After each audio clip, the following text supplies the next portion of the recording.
तर भोंदू बाबा खरातचं बिंग फोडणाऱ्या पत्रकाराच्या बदनामीचा प्रयत्न। पत्रकार खेमनर यांना सोशल मीडियावर टार्गेट करण्याचा प्रयत्न करण्यात आला। दत्तात्रय खेमनर यांचे एका महिलेसोबतचे जुने फोटो व्हायरल करण्यात आले। तर माझी बदनामी करणाऱ्यांविरोधात कायदेशीर कारवाई करणार, संबंधित महिलेनं सांगितलं। व्हायरल फोटो मागचं सत्य। 2018 मध्ये लोणी पोलीस ठाण्यामध्ये माझ्यावरती तो गुन्हा दाखल झालेला होता। परंतु त्या गुन्ह्यामध्ये स्वतःची फिर्यादी आहे शीतल शिवाजी पवार, हिची त्या ठिकाणी फसवणूक झालेली होती। तिला मला गुंतवण्यासाठी त्या ठिकाणी वापरण्यात आलं होतं आणि तिने जी फिर्याद दिली ती चुकीची होती। पण त्याच्याकडून सह्या चुकीच्या कागदावरती तिच्या सोबत जे लोक आलेले होते त्या लोक ते माझे राजकीय विरोधक होते। त्यांनी त्या खोट्या सह्या घेऊन तिला ती फिर्याद दाखल करायला लावली।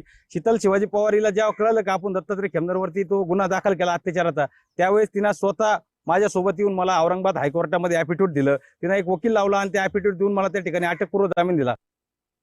2018 मध्ये लोणी पोलीस स्टेशन मध्ये दत्ता खेमनर यांच्यावरती मी जी काय फिर्याद दाखल केली होती, परंतु ती फिर्याद काही लोकांनी चेंज करण्याचा प्रयत्न केला। तो माझ्या लक्षात आल्यानंतर मी स्वतः औरंगाबाद हायकोर्टात जाऊन दत्तात्रय खेमनर यांना जामीन मंजूर करण्यासाठी स्वतः ॲफिडेव्हिट दिलेला आहे आणि त्या केसमध्ये दत्तात्रय खेमनर यांची निर्दोष मुक्तता झालेली आहे। त्या केसशी आणि दत्तात्रय खेमनरांशी आणि माझ्याशी कुठल्याही प्रकारचा संबंध नाही।